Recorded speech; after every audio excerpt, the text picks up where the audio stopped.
Olá, que alegria poder participar do terceiro Congresso Internacional Unisalesiano. E hoje eu estou aqui com o Padre Erondi, ele que é vice-reitor, diretor-geral do Unisalesiano, e com o professor doutor Edson Sadal, ele que é doutor em Administração Pública e Governo pela Fundação Getúlio Vargas, especialista em liderança para o terceiro setor, presidente da ANGRAD, que é a Associação Nacional dos Cursos de Administração, chefe de departamento da FEI e editor científico na área de empreendedorismo, tecnologia e inovação.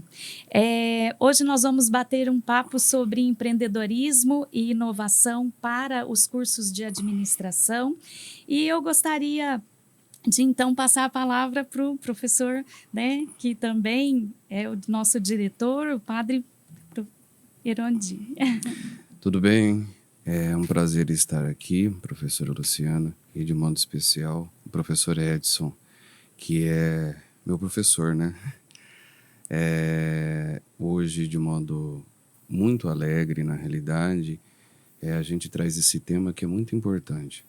A nossa congregação, né, os Salesianos de Dom Bosco, nós olhamos uma congregação na sua fundação, ou seja, na sua essência, na sua criação, é uma instituição de incentivo ao empreendedorismo. Dom Bosco, os seus primeiros colaboradores, nenhum eram adultos, todos jovens, né? E foi assim que Dom Bosco criou a sua gráfica na Europa, né, com os jovens. Para minha surpresa, fui participar de um congresso de direitos humanos em Brasília, uns anos atrás, e uma palestrante que não tem nada a ver conosco colocou lá um contrato, o primeiro contrato, né, entre uma empresa e um jovem, um contrato de trabalho assinado que se tem positivado, e quem foi o mediador? São João Bosco, Dom Bosco. Eu fiquei muito surpreso, né? Porque eu nunca tinha escutado entre nós, a gente sabe desse viés de Dom Bosco, né? Então, Dom Bosco foi assim, ele preparou os jovens para o mercado de trabalho mesmo e para serem empreendedores, né? Nas oficinas, nas profissões do seu tempo, né? Inclusive, na questão das gráficas, né? Que Dom Bosco tinha isso muito forte. Então, é um tema que me chama muita atenção. E o professor Edson, para mim, é um diamante, né? E eu preciso descobrir tudo e, na realidade, ser orientado. Um mestre sempre é isso, né? Os discípulos têm que seguir, como na Sagrada Escritura.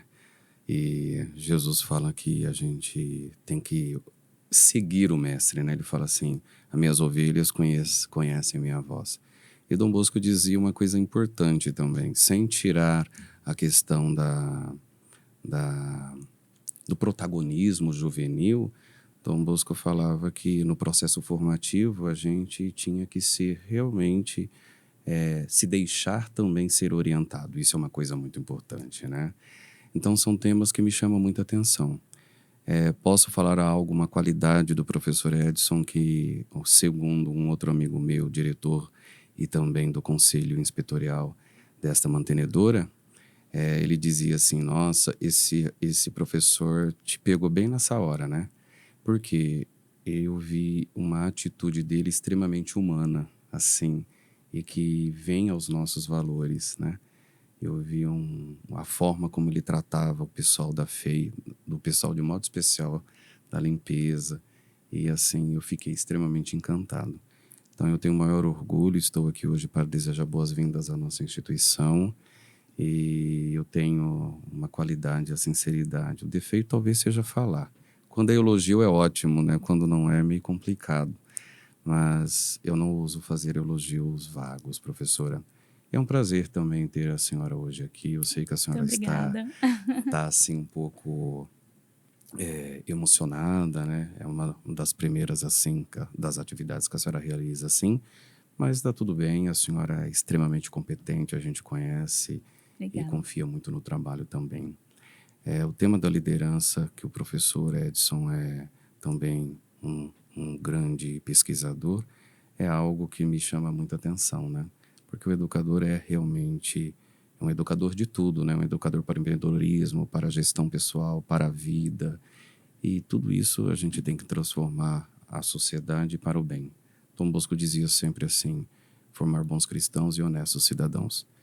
Professor Edson, me sinto honrado de tê-lo na nossa instituição hoje e a gente espera que isso seja só o início daquilo que a gente espera, né? O congresso é um sucesso, tá bom? Bom dia, e bem-vindos. Padre, muito obrigada pelas suas palavras, os elogios, muito obrigada. E antes de eu passar a palavra para o professor doutor Edson, eu queria falar um pouquinho que existe um currículo, né, professor, extracurrículo Lattes. O professor, ele é professor de matemática, não é isso? Ele entrou também, né, teve a opção de entrar para medicina, técnico em eletrônica, e a sua primeira experiência foi aos 11 anos, né, como vendedor de pipas. Eu gostaria de te perguntar, né, se essa paixão pelo empreendedorismo já veio aí aos 11 anos de idade. A palavra é sua, professor. Professora Luciana, obrigado pela pergunta. Gostaria de, antes de mais nada, agradecer o convite do Unisalesiano e na figura do padre Erondi Tamandaré, que é uma pessoa tão agradável, uma pessoa cuja liderança é inquestionável, né? Ele mobiliza, uma pessoa carismática. E então receber esse convite para participar do terceiro Congresso Internacional de Tecnologia na Educação, para mim é uma honra, uma alegria e, na verdade, uma responsabilidade também muito grande. Eu fico bastante feliz, quero expressar meus agradecimentos, né, a todos e a todas que fazem deste evento essa possibilidade, né? Então, dando uma resposta à sua questão, professora Luciana, eu sou de uma época que, eu conto para os alunos, né, eu sou de uma época que não tinha internet, não tinha celular, e as pessoas perguntam, mas tinha vida? Então, na verdade, nesta época em que não havia celular, não havia internet, nós vivíamos com pessoas, né? Então, como é que nós nos comunicávamos? Entre pessoas, né? Recebíamos carta, né? Hoje é algo raro, né? Que isso aconteça, digo, manuscrito, uma carta manuscrita, na verdade, uma grande surpresa se a gente receber algo assim, porque isso é praticamente impossível. Então, essa vivência, né, na infância foi uma infância muito alegre, foi uma infância muito diferente das atuais, né, sem muita tecnologia, muito na rua, de brincadeiras, né, de bicicleta, pega-pega, brincadeiras que na época eram bastante frequentes. E uma das atividades que eu fiz foi exatamente vender pipas, e isso surgiu justamente uma brincadeira, e eu estava empinando e de repente surge lá uma criança querendo comprar pipa, e eu não quero vender, mas a pessoa queria comprar, e a partir desse impulso é que começou essa experiência empreendedora. Então foi por acaso. É importante também dizer que eu não tinha tido nenhuma aula de empreendedorismo, mas as minhas aulas, e daí porque eu quero também saudar os professores, né, do ensino fundamental, porque são, para além do próprio nome, são pessoas que nos formaram, deram a base, né, para que a gente pudesse ser, né, cidadãos e profissionais bem formados. Então, eu tinha excelentes professores de português, matemática, ciências, e tudo isso acabou sendo a base para que eu pudesse iniciar uma atividade empreendedora, né? Então, é bom dizer isso, apesar de não ter tido, né, um professor ou uma professora de empreendedorismo, eu tive a base suficiente para poder, a partir da curiosidade, dos incentivos que eu estava sendo exposto, né, para poder exercer as primeiras atividades empreendedoras. Então, foi assim o início da trajetória. Muito bom. Muito obrigada. Bom, eu preparei aqui, professora Luciana, exatamente uma pequena apresentação, e aí, se eu puder compartilhar, né, com os participantes aqui essa apresentação, eu posso fazer isso? Sim, pode começar, professor. Então, tá bom. Bom, a professora Luciana, ela já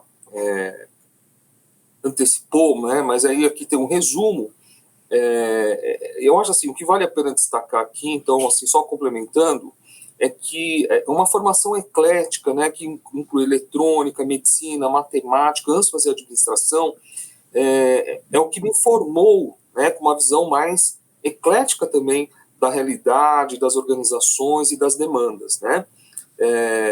Isso também foi uma base importante para que, assim que eu ingressei no curso de administração, eu acabei por fazer parte da equipe que criou a consultoria júnior pública, né? E isso ocorreu logo no segundo ano da faculdade. Então, eu estava no início do segundo ano da faculdade, tinha recém terminado o primeiro ano, então já estava abrindo uma empresa. Então, tudo isso acabou sendo importante. Por que isso aconteceu? Por conta dessa trajetória, né? Não é por acaso, isso aconteceu em função de um processo ao longo de toda a história de vida até então, né? Que tudo começa aos 11 anos, mas lá na universidade por volta dos 20 anos, então aquilo acaba se concretizando na abertura de uma primeira empresa. Participo também do segundo encontro de empresas juniores, eu acho que isso é importante. O Brasil é um dos países com maior quantidade de empresas júniores do mundo, né? No final, mais para o final da minha graduação, nós criamos um prêmio chamado Prêmio FENEAD, e esse prêmio ele tinha por objetivo reconhecer professores e estudantes que estavam se dedicando a resolver problemas da sociedade. Então nós criamos um prêmio nacional e tudo isso acabou impulsionando uma série de movimentos em várias faculdades de administração. Também é importante contar, né, que depois, logo em seguida da minha formatura, nós tentamos criar um portal de cidadania no Brasil e não tivemos êxito. Então também foi uma experiência muito interessante. É importante contar para todo mundo que a experiência empreendedora ela não é só feita de sucesso, mas também de vários problemas, erros, né? Então é preciso reconhecer os erros, aprender e avançar. Em 98, pude ajudar, né, na criação do Centro de Voluntariado de São Paulo, tendo sido seu coordenador, né, geral, e promovendo o voluntariado na cidade de São Paulo. Então isso também foi uma atividade empreendedora, mas aí mais na questão social. Finalmente, já numa fase mais recente, então, pesquisa no mestrado e doutorado, sempre tendo um empreendedorismo como foco, né? E o que acontece, eu também tenho uma preocupação bastante acentuada nas questões sociais, e é importante dizer, e daí a importância do que vocês estão fazendo hoje, é de que essa minha preocupação social começou exatamente uma campanha que ocorreu dentro das universidades, né? Então, ao ver, né, e até então não tinha essa noção, os problemas sociais do nosso país, eu falei, puxa, eu posso contribuir com o conhecimento, com o trabalho, para tentar amenizar os problemas sociais do país. E tudo isso começou quando eu era um simples aluno de graduação que estava começando uma trajetória, né? Então, isso ajuda a formar bastante essa consciência e o senso de responsabilidade no profissional, né, do estudante e do profissional futuro. Finalmente, a minha produção científica, né, eu tenho feito também com foco em empreendedorismo e também tenho uma atuação paralela, né, ao mundo acadêmico, empreendendo, apoiando empreendedores, e tudo isso faz parte da minha apresentação, que não está no meu currículo Lattes. Bom, dando sequência, então, o empreendedorismo nas escolas de administração, para muitas pessoas, acham que é um assunto recente. Na verdade, recente em parte. Por quê? Porque se a gente resgatar a história, a gente começa em 1981, né? Então, já 42 anos, né? Mais de 40 anos, o empreendedorismo ingressa nos cursos de administração. Né? Então, existe um processo histórico de introdução, isso vai para 82, na criação de novos negócios, o professor Silvio dos Santos, da FEA-USP, em 84, nos movimentos de novas empresas, né? Nós temos a professora Ofélia Torres, na GV, em 91, com o primeiro centro de empreendedorismo. Então, foi uma mulher que criou e liderou o primeiro centro de empreendedorismo no Brasil, né? O professor José Siqueira, na USP, já em 2002, também cria um novo centro de empreendedorismo. Mas se nós olharmos aqui esses professores, pesquisadores, é apenas um registro histórico de que há, né, um processo de expansão do interesse em relação ao empreendedorismo desde a década de 80. E, sob o ponto de vista histórico, isso é muito recente, né? Mas é preciso também dizer, porque há professores que acreditam que a introdução do empreendedorismo é algo relativamente recente. Não, né? Tem pelo menos 4 décadas. E a gente também reconhece a atividade da sociedade civil por meio do Empretec, do Sebrae, né? Década de 90. A gente também tem as competições internacionais em 84, em Austin, no Texas, existe uma competição de planos de negócio, né? Na América Latina, isso se inicia nos anos 2000, e, finalmente, eu cito aqui o livro O Segredo de Luiza, que muitos professores, principalmente aqueles do início dos anos 2000, ministrando aulas de empreendedorismo, usando o livro do professor Dolabella como uma referência, né, para poder explicar a importância da atividade empreendedora para os futuros administradores. Então, isso aqui é um breve resgate para poder pontuar, né, como é que esse assunto iniciou, né, nas faculdades de administração. Bom, só que até para a gente poder caminhar para o ponto, né, importante do congresso, como é que se dá o ensino de empreendedorismo na graduação, né?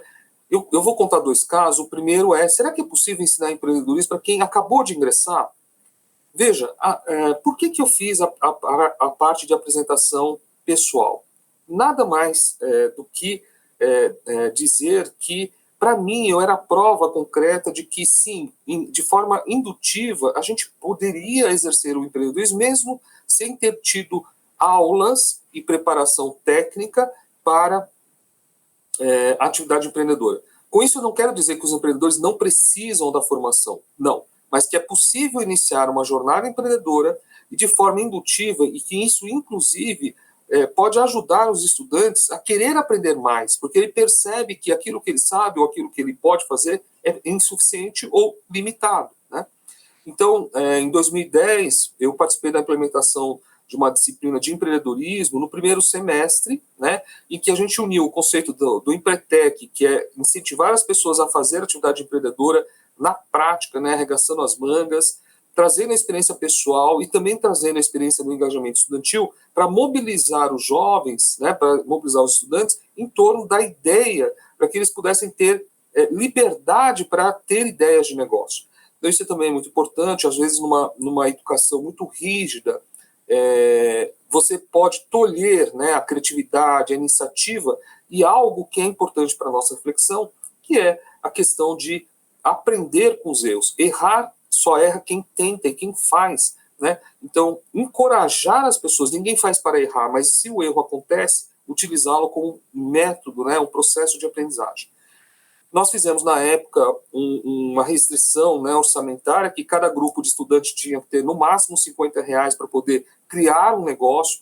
Todos sabemos que esse é um valor irrisório, um valor pequeno, mas acessível ao estudante, né? Num grupo de 5 alunos, então cada um entrava com R$10 e iniciava ali um processo do empreender, né? Então, os estudantes tinham que pensar, afinal, qual é o problema que eu preciso resolver, qual é a dor que eu quero resolver, né?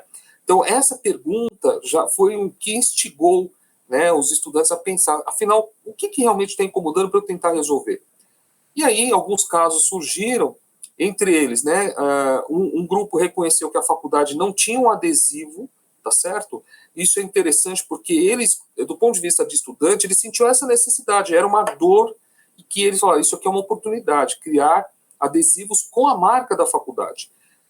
Teve um grupo muito interessante, né, de 6 meninas que criaram um projeto chamado Sob 7 Chaves, que era de produtos de venda, de produtos eróticos, né, para universitários.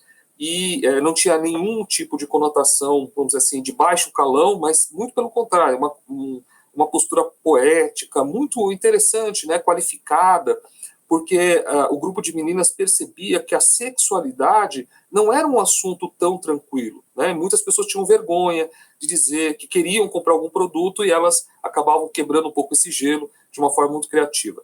Um outro grupo que vale a pena contar criou uma solução de doces premium, né? E um doce, na época, ele era o triplo do valor de um doce médio que você encontrava na faculdade. Eu até tive dúvida se aquilo realmente pudesse dar certo, mas os estudantes me provaram o contrário, né? E eles mostraram que faziam de uma forma rara, muito qualificada, com uma excelente embalagem, e realmente conseguiram fazer uma venda expressiva de doces na faculdade, né? Eles foram tão bem sucedidos que, na verdade, o pessoal da lanchonete veio até me enquadrar, né, e falar, professor, então você é o responsável por isso, né? Não é justo, nós pagamos o aluguel, nós temos aqui um negócio. E eu dizia para eles o seguinte, olha, os seus doces custam em cerca de R$1, R$1,50.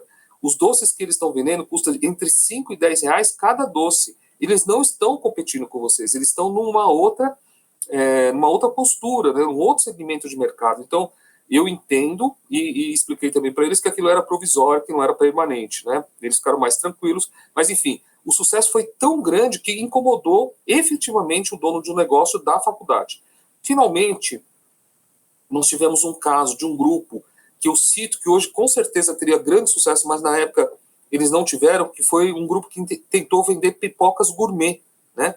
E hoje nós acompanhamos, hoje se você vai no supermercado, numa padaria, você vai encontrar pipocas gourmet, mas na época esse produto não foi tão inovador que ele acabou não pegando, mas os estudantes, eles aprenderam com o erro, eles falaram, puxa, o produto é bom, mas talvez não tinha a aceitação que a gente esperava.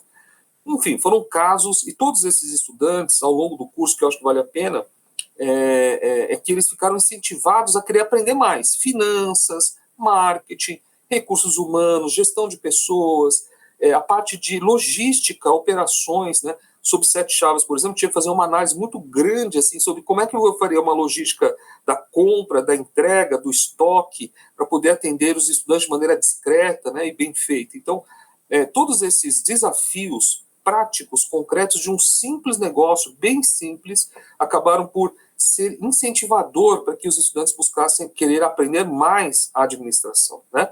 Então, a gente usou o caráter indutivo, não dedutivo, né, mas a partir do caráter indutivo para que as pessoas pudessem ter incentivos a querer aprender mais e melhor ao longo do curso.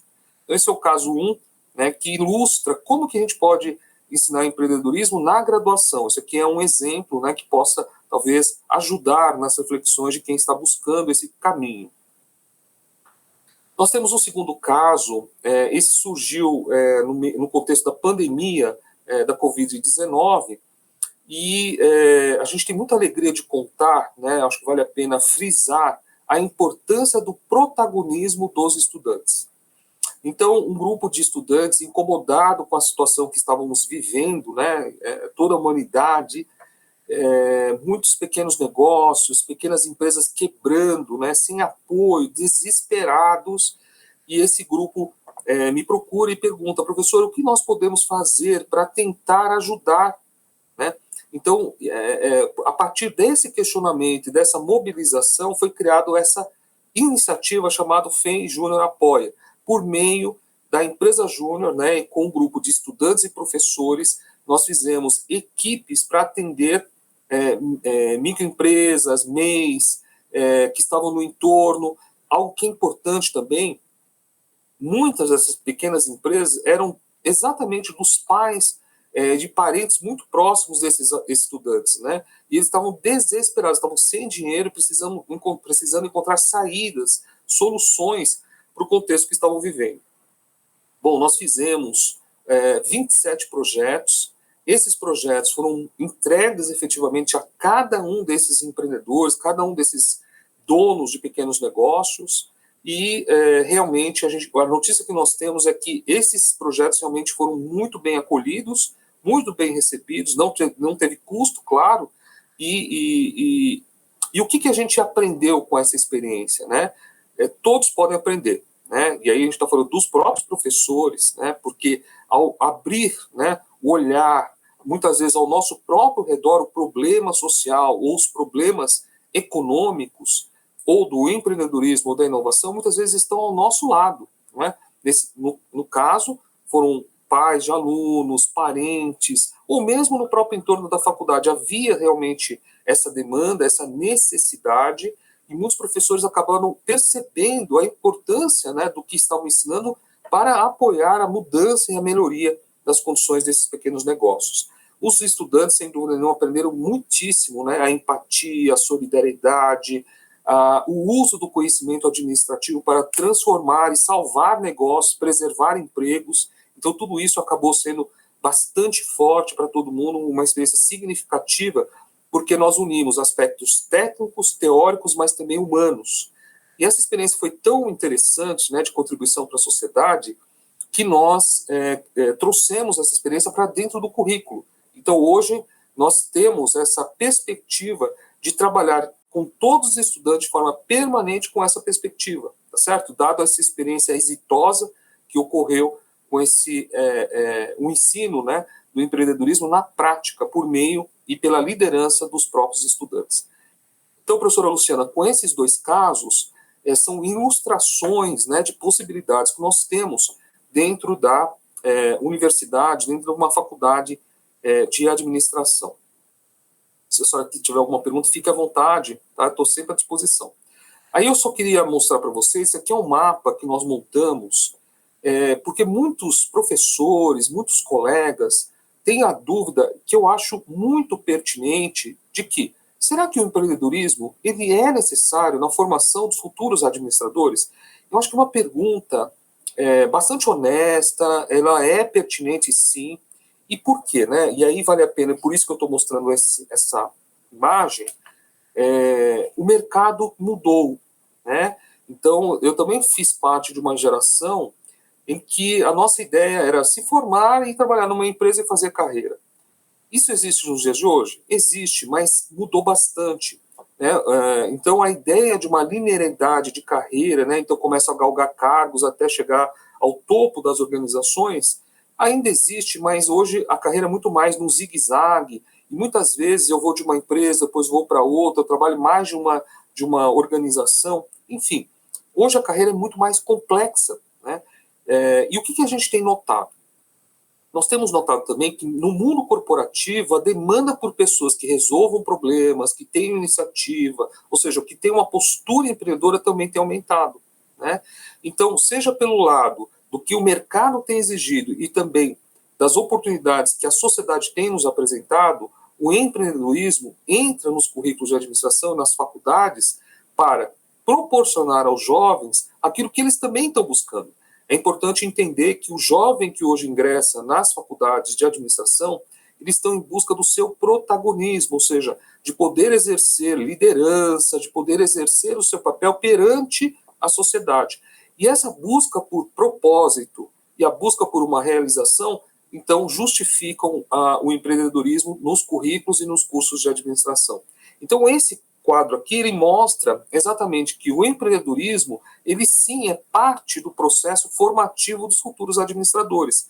Então, cada vez mais, essa atitude empreendedora e a criatividade, elas são demandas reais, né? Não apenas do mercado privado, mas também dos governos, da sociedade civil. Todas essas organizações, elas estão precisando exatamente dessas questões. Nós não podemos deixar de esquecer que o contexto que nós estamos vivendo é um contexto de transformação digital em que, por exemplo, a inteligência artificial tem se expandido. Só que a inteligência artificial, ela não tem a inteligência humana. E a inteligência humana é que tem que ser bastante valorizada. A inteligência humana tem que ter o senso crítico, a empatia, a solidariedade, o sentimento, a inteligência artificial jamais vai ter. Então, nós temos que ter a consciência que na formação, né, desses futuros cidadãos e profissionais, essa questão humana, da inteligência humana, é que tem que estar sendo cada vez mais valorizada. E o empreendedorismo, a inovação, é um desses caminhos para o fortalecimento dessas questões humanas e sociais. Bom, e aí, só para fechar essa primeira parte da apresentação, eu deixo algumas questões que a gente tem que pensar, né? Então, eu já comentei por que o empreendedorismo na administração, mas eu acho que cada escola precisa avaliar. Por que cada escola precisa avaliar, professora Luciana?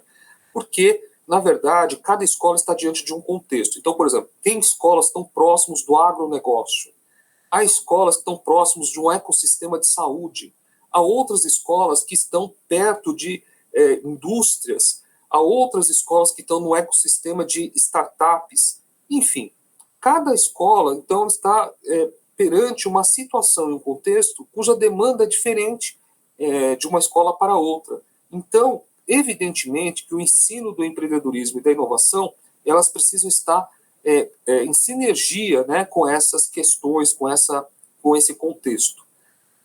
A outra questão que eu trago é que parte dos que ingressam nos cursos, né, essa é uma pesquisa que nós temos feito sistematicamente com ingressantes nos cursos de administração, o que a gente reconhece? Já vem empreendedores 15%. Então, Muitas escolas querem ensinar, vamos ensinar o que é o empreendedorismo, como exercer, e a pessoa já sabe o que é, já faz. Né? Tem um exemplo que eu quero compartilhar com vocês, que eu estava dando uma dessas aulas, e um aluno, né, no final da aula, veio perguntar, professor, será que eu posso contar o meu caso? Eu falei, me conta, ele tinha 18 anos. O professor, eu já abri 4 empresas. Nessa 4ª empresa que eu tô, eu já emprego 15 pessoas. Será que o que eu tenho para contar é bom? Eu falei, meu Deus, eu estava diante de um jovem com 18 anos de idade, tendo aberto 4 empresas, né? Então, e esse, na verdade, né, esse estudante, ele é apenas um entre vários outros. Foi naquele momento que eu percebi que ensinar uma pessoa, né, a empreender para quem já empreende não é um bom caminho. Na verdade, é convidar esses estudantes que já são empreendedores para compartilhar suas experiências, seus erros, seus acertos, seus insights, para que os colegas também possam aprender junto. Isso é uma metodologia ativa, inclusive, né? É que é a instrução por pares. Você pode colocar jovens conversando com jovens, mediado por professores, que exatamente possam efetivar o aprendizado a partir desse processo de interação. 60% dos que ingressam têm interesse pelo empreendedorismo. Então, esses aqui sim precisam realmente do apoio, porque eles querem, como eu disse, criar um propósito, ter um impacto na sociedade. Só que 25% declaram que não gostam do empreendedorismo. Então, cerca de cada 4 estudantes, um não quer saber sobre esse assunto. Isso também tem que ser respeitado. Mas veja bem, como eu disse lá no início, as empresas, a própria sociedade tem demandado esse perfil. Então é preciso que o jovem, que assim, olha, não gosto de empreender, não tenho postura de resolver problemas, né, ter iniciativa, se a administração é um bom curso. A gente também precisa fazer essas reflexões. Mas também existe uma outra parte que são atividades mais técnicas próprias da administração que não necessariamente precisam ser empreendedores. O fato é que esse quadro, né, com esses 3 grupos de estudantes, as faculdades podem lidar melhor, né, para que elas não tratem todos os estudantes como se fossem iguais, com os mesmos interesses. Acho que esse é o ponto de reflexão. A outra questão que eu trago é se os programas de pós-graduação e os órgãos reguladores, né, de educação no país têm valorizado os professores que são empreendedores. Existe uma brincadeira, né, que grandes empreendedores ou executivos não teriam espaço para poder dar aula numa faculdade de administração, porque simplesmente não tem a titulação adequada ou algo do gênero. É importante também contar, veja bem, que essas pessoas da prática, porque existe também uma crítica, que o fato de a pessoa ser um bom empreendedor, um bom executivo, não o torna necessariamente um bom profissional de educação. Claro, claro. Mas a questão não é essa, a questão é, essas pessoas, elas não têm algo a contribuir, né? E indo mais além, os professores, ou seja, que já têm a formação adequada, que são empreendedores, qual é a valorização que esses profissionais estão tendo em relação aos colegas que não têm esse tipo de qualificação ou competência? Me parece que isso ainda está lá, né, adormecido, né, ninguém fala sobre esse assunto, mas enfim, esse é um ponto para a gente pensar. E finalmente, eu acho que esse é o ponto que eu gostaria de demarcar, que o empreendedorismo e a inovação, cada vez mais, só vai fazer sentido se nós refletirmos sobre valores e ética. Porque nós estamos vivendo uma sociedade em que, outro dia eu estava vendo lá uma reportagem sobre o plástico no oceano. Se nós não tivermos responsabilidade e uma mentalidade de sustentabilidade, as futuras gerações correm risco. Porque qual é o planeta que nós vamos deixar? Nós temos convivido com o aquecimento global na prática, né? Vivemos recentemente o inverno mais quente da história. Então nós temos o plástico no oceano, o aquecimento global, nós temos também muitas questões que realmente vão exigir dos profissionais um comprometimento em relação à mudança e à ética envolvida. Temos visto com muita preocupação a disseminação de certas posturas que são atrativas no curto prazo, né, com falas muitas vezes populares, mas desprovidas de fundamento e base, mas que acabam por afetar muitos jovens, né, que acabam sendo seduzidos por um discurso, uma fala, vamos dizer, como se fosse o canto de uma sereia, mas que na verdade não tem base, né, e vendem muitas ilusões. Então, mais do que nunca, professora Luciana, eu acho que as universidades, as faculdades precisam ter ciência de que tem um papel fundamental na educação dos jovens e dos estudantes. Então, ter uma formação, né, educativa por meio do empreendedorismo e da inovação, mas compromissados com valores e com a ética, me parece fundamental para que a gente possa prosseguir. Né? A gente também precisa se questionar, tá certo? Para que serve, né, as empresas, os negócios, para que realmente as pessoas possam exercer a sua atividade profissional e também a sua postura cidadã, né, de uma forma responsável. Então, esse ponto que eu gostaria de deixar demarcado, porque isso é o que deve estar, talvez, transversalmente presente na formação que as universidades precisam estimular junto aos jovens, tá? Professor, excelentes reflexões, né? Importante essa parte da reflexão que você coloca, onde alguns professores já fazem partes, né? Como empreendedores, de também estarem presentes nas disciplinas, né? Que envolvem o empreendedorismo. Eu tenho uma questão quanto à originalidade, à iniciativa e à criatividade comentada, né? Até nas duas experiências, nos dois casos que o senhor colocou, né? O senhor acredita que isso já venha de uma cultura social, onde esse aluno ele já chega na instituição, na graduação, já meio que pronto para desenvolver as atividades empreendedoras, né?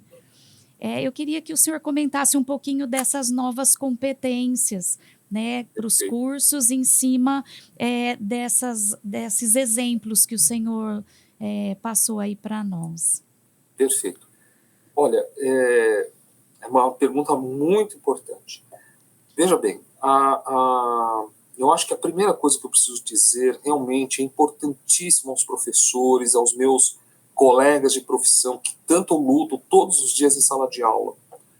O jovem hoje é muito diferente, né? Nós temos convivido com jovens, por exemplo, com desafios de ordem psíquica, de saúde mental e outras questões que estão cada vez mais frequentes em sala de aula, no ambiente da universidade. Isso não havia no passado com tanta frequência. Então, o desafio formativo é muito grande.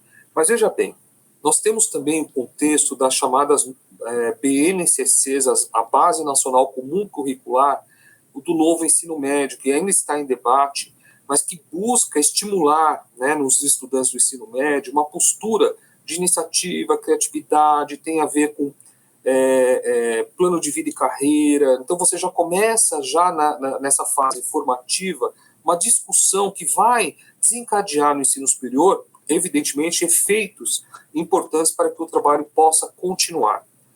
O terceiro elemento que eu acho que vale a pena contar para poder te responder direitinho, professora Luciana, buscar uma resposta com pilares, né? Nós também temos que ter noção que o ambiente educacional brasileiro ele é muito diverso. Então nós temos colégios que têm uma formação muito acentuada, tá certo? Na questão da criatividade, na inovação, do lidar, né, da comunicação.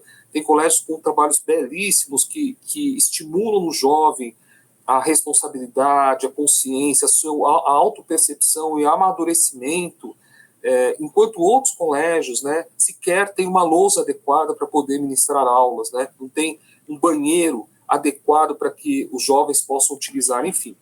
Então nós temos um contexto muito diverso, então nós não podemos generalizar. Então uma parte dos que estão ingressando ali nas faculdades vem, eu acho, com um potencial muito grande, outros talvez com uma deficiência bastante evidente, mas o nosso ponto enquanto educadores é jamais perder a esperança sobre esse jovem, jamais duvidar que esse jovem, por mais dificuldade que ele tenha, ou deficiências de formação ou experiência, de que ele não tem um enorme potencial para ser trabalhado. Eu falo isso porque, de fato, eu acho que na profissão docente é uma das profissões que está passando por um processo bastante acentuado de mudanças, mas de que, se nós mantivermos essa esperança, essa realmente a visão que nós temos que ter do jovem, daquele que está conosco na sala de aula, na formação, enquanto possibilidade, enquanto alternativas de transformação, a gente tem um bom caminho, né? O risco que muitas vezes nós corremos é que muitos, mediante uma situação desafiadora, acabam por sentir-se incapaz ou mesmo impotente para poder lidar com essa situação. Então, só coloco o outro lado da moeda, que muitos desses jovens têm grande potencial. Só para finalizar, tem um caso importante, né, que é um caso real que aconteceu no Canadá, de um jovem que entra em sala de aula e ele tinha uma aparência bastante peculiar, né? Então, ele tinha muitos piercings, tinha uma tatuagem no rosto, ele usava um cabelo bem chamativo, com uma cor, sei lá, laranja, roxa, e ele é uma pessoa avessa, uma pessoa assim. E a história dele justificava um pouco a maneira como ele estava, né, vestido e se comportava, porque tinha perdido os pais de maneira violenta, né, não tinha tido carinho, vamos dizer, no seu seio familiar, e quando ele chega, então, na faculdade, ele tem um comportamento diferente dos outros colegas. Bom, aí houve uma experiência no Canadá em que é bem interessante para você ensinar empatia. E aí foi levado bebês, né, para o meio desses jovens estudantes, e os jovens que quisessem pegar o bebê ficavam à vontade.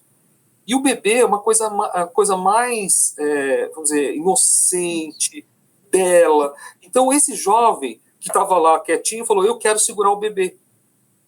E foi lá, pegou o bebê, e com o maior carinho, né, aproxima, dá um abraço no bebê, e a partir daquele momento, todos da turma começaram a olhar esse jovem com outro olhar humano, por que ele é assim, por que ele se comportou assado, e daí começaram a entender que essa aparência que ele tinha era em função de toda a trajetória. Então, esse senso, né, de empatia mudou por completo a educação, seja dos professores em relação a esse jovem, seja dos próprios colegas com esse jovem. Então, a escola muda por intermédio de um projeto que estimula o encontro entre gerações e que cada um de nós perceba o quanto nós somos importantes na vida do outro. Então, é um exemplo bem interessante que aconteceu no Canadá, que ilustra o potencial que cada jovem tem, apesar de, aparentemente, terem grandes desafios na sua formação. Ótimo, excelente, muito bom os exemplos, professor, muito obrigada. Professor, eu queria falar um pouquinho da prática disso para os cursos, né, de administração. O senhor coloca que existe uma possibilidade muito maior das pessoas se desenvolverem melhor nos cursos de administração quando o empreendedorismo ele é apresentado já logo para os calouros, correto? Quanto a isso, a gente também... quanto à prática, né, com as metodologias ativas, as salas maker, os projetos, como que o senhor desenvolve isso já logo para os calouros, diante de uma grade ou de disciplinas que possuem ementas que são mais tradicionais, por exemplo? Perfeito. Doutora Luciana, eu acho que uma boa alternativa para a gente poder pensar é que hoje, se nós temos hoje, né, o ensino superior e muitos cursos colocados em xeque ou em dúvida por uma parte da sociedade, porque antes a universidade ela era detentora do monopólio do conteúdo do conhecimento. Hoje a gente sabe que não é mais isso. Então mudou, o contexto mudou bastante. Mas eu também quero deixar algo claro e bastante frisado de que a universidade nunca foi tão necessária quanto agora, né? Ela precisa realmente resgatar os seus valores, seus processos e reconhecer que esse contexto que nós vivemos de transformação justifica ainda mais o nosso trabalho. Mas eu quero, então, dizer que a compreensão sobre sala de aula e currículo tem que ser ampliado, tem que ser repensado. Então, nós temos, talvez, que superar um modelo, né, um paradigma de que a formação se dá apenas em sala de aula, ou durante o período que o estudante está na sala de aula ou nos laboratórios.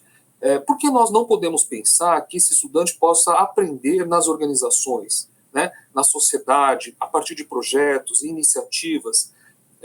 Eu fiz uma pesquisa também recente em que os estudantes e professores participavam de prêmios, concursos, hackathons e afins no Brasil e no mundo. Então, esse jovem, muitas vezes, está buscando desafios. esses desafios podem proporcionar um aprendizado muito interessante, respeitando a diversidade de interesses e conhecimentos desses jovens. Então, as faculdades, né, as universidades, podem olhar sobre a sua, as unidades curriculares, a sua matriz curricular, mas eu acho que é um convite que eu faço a refletir um pouco sobre os laboratórios de aprendizado que circundam a própria universidade. Então, o estudante pode aprender fora da sala de aula também, então, complementarmente à sala de aula. Então, ampliar talvez o conceito de onde o estudante pode efetivamente aprender, né? Agora, voltando para a questão mais tradicional, cada faculdade, cada escola precisa escolher aquilo que faz sentido, tá certo? Inclusive é o seu próprio propósito. Se nós falamos do propósito do jovem, nós também temos que retornar ao propósito da instituição de ensino. Qual é o propósito que ela tem? Mediante a isso, tem que fazer uma avaliação, então, dessa sua matriz, das unidades curriculares, para ver aquilo que pode ou não estar mais ou menos alinhado ao ensino do empreendedorismo, ao ensino da inovação. Mas não há, eu acho que isso é importante dizer, uma obrigatoriedade. Tem que haver uma reflexão, precisa tomar uma decisão, um discernimento sobre o que realmente deve ou não ser feito. Eu acho que nós também temos que ter noção, da mesma maneira que parte dos estudantes não querem trabalhar o empreendedorismo, talvez parte das escolas não queiram também. E não há problema nisso. Eu acho que isso é também importante dizer, né? De que há escolas que não vão trabalhar e não há problema algum sobre isso. A gente precisa trabalhar com menos, vamos dizer, mitos e muito mais com efetividade daquilo que faz sentido à universidade, aos professores e aos estudantes. Ok, muito obrigada, professor. E para a gente finalizar, eu gostaria que o senhor falasse um pouquinho de projetos, né? Como que Isso. nós, como instituição particular, como que os alunos, né, eles podem, que o senhor desse algumas dicas, né, de como a gente implementar os projetos, quem são os financiadores, né, que nós poderíamos buscar uma parceria. Gostaria que o senhor falasse um pouquinho para quem Perfeito. está nos assistindo. Ok. Excelente. Professora Luciana, então eu vou partir para essa questão que eu acho fundamental, porque as ideias são ótimas, mas a pergunta sempre será, e agora, o que eu faço?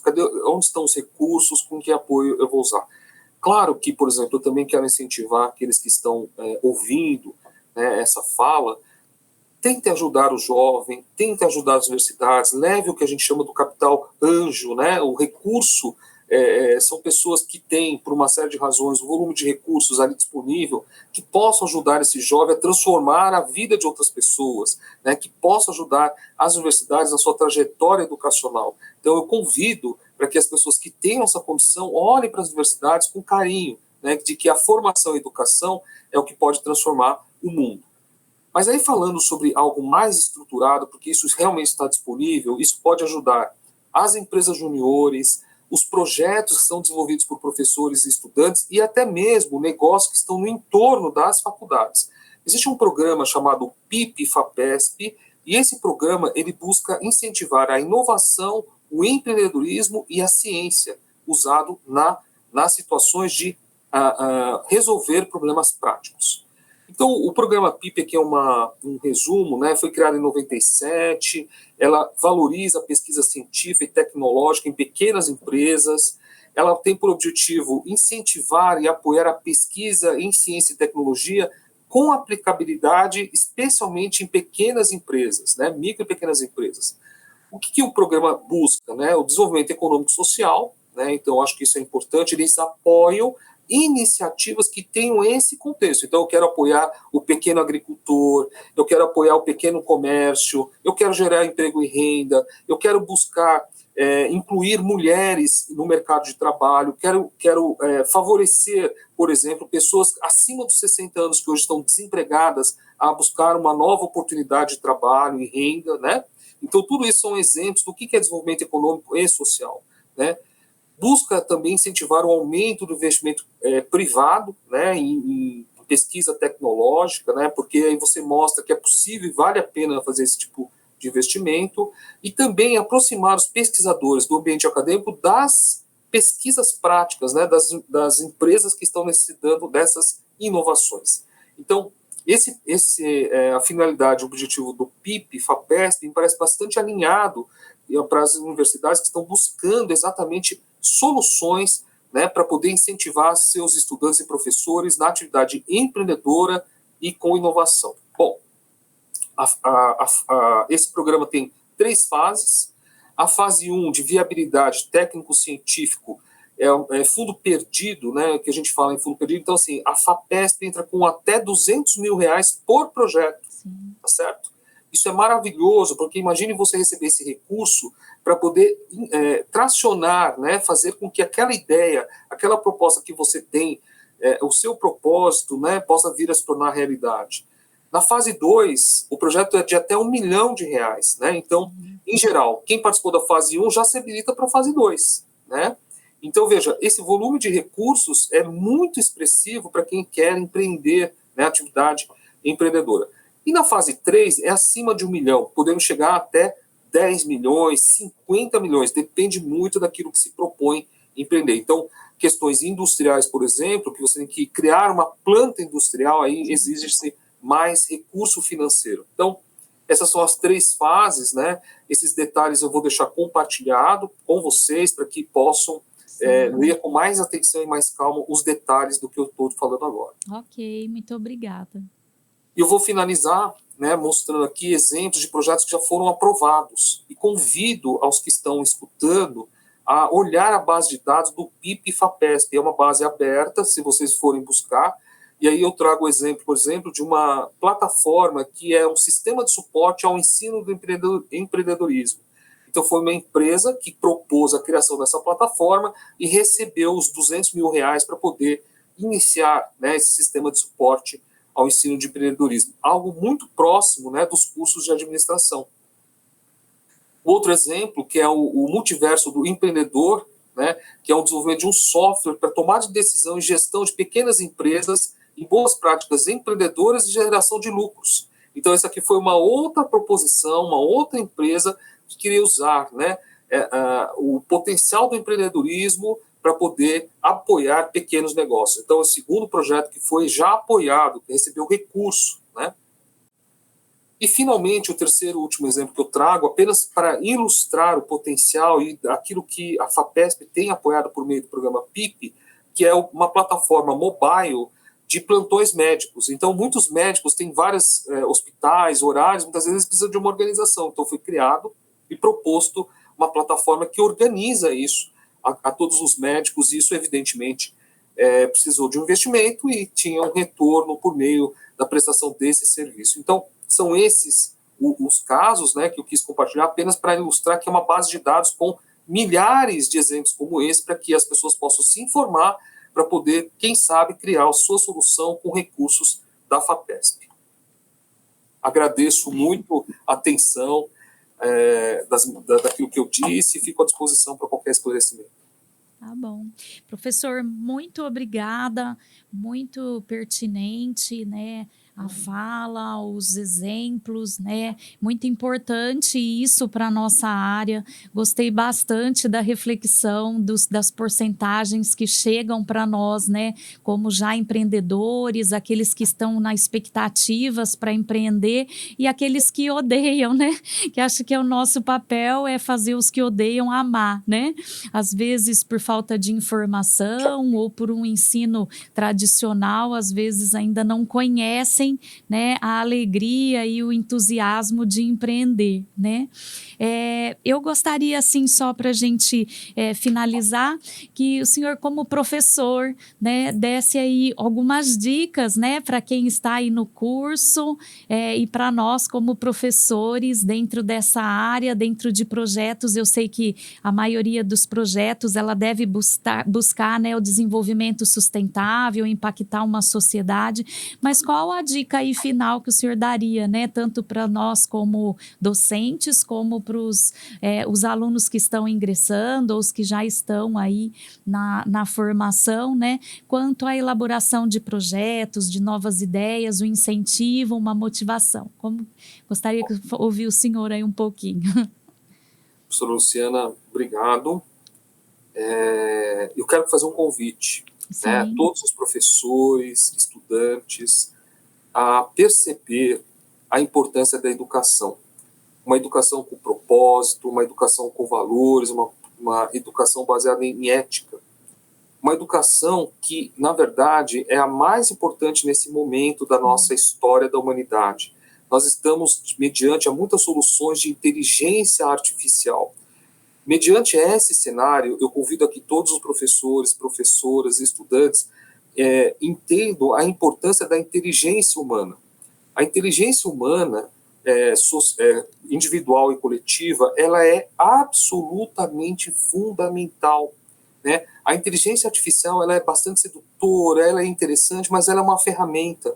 Ela não pode passar disso. Então, para que a gente possa exercer a nossa atividade docente, de pesquisa, do ensino, da aprendizagem, nós podemos sim usar a inteligência artificial como ferramenta, mas mais do que nunca é um convite a que todos nós possamos exercer aquilo que a inteligência artificial não é capaz. Ou seja, a alegria, a empatia, a solidariedade, a liderança, criatividade. Então, são aspectos que são absolutamente fundamentais. Então, a todos os professores, professoras que estão nos ouvindo, ou mesmo os estudantes, aproveitem, né? O cenário agora é que isso é favorável, isso é absolutamente necessário. Então, eu espero que todos aqui possam, né, por meio dessas palavras, entender que esse contexto que nós estamos vivendo é um contexto que nos abre essa possibilidade para que a gente possa fazer aquilo que, talvez, o que nós temos de melhor, né? Todos nós somos seres humanos, todos nós temos e recebemos essa possibilidade, né, de exercer o nosso papel enquanto cidadãos e profissionais na nossa plenitude. Então, esse é o convite. Sejam plenos, bastante felizes na sua atividade, nas suas escolhas, nas suas opções, e essa alegria e essa plenitude possa reverberar, né, em tudo aquilo que vocês façam, no seu dia a dia, e sem dúvida nenhuma que todos os desafios e processos serão superados com bastante êxito, exatamente por conta dessa postura diante desta realidade. Professora Luciana, muito obrigado pela oportunidade. Professor, muito obrigado. Nós agradecemos em nome da instituição, do Padre Erondi, que teve um compromisso, não pôde aí te dar o até logo, mas nós deixamos também a nossa instituição aberta. Seria uma alegria, né? Quando você puder vir nos visitar, também dar aí umas palavras, né, direto aos nossos alunos. Deixo esse convite. Te agradecemos a competência, a simpatia, né? Muito obrigada. Viu? Excelente apresentação, excelente dicas, muito bom. Muito obrigada.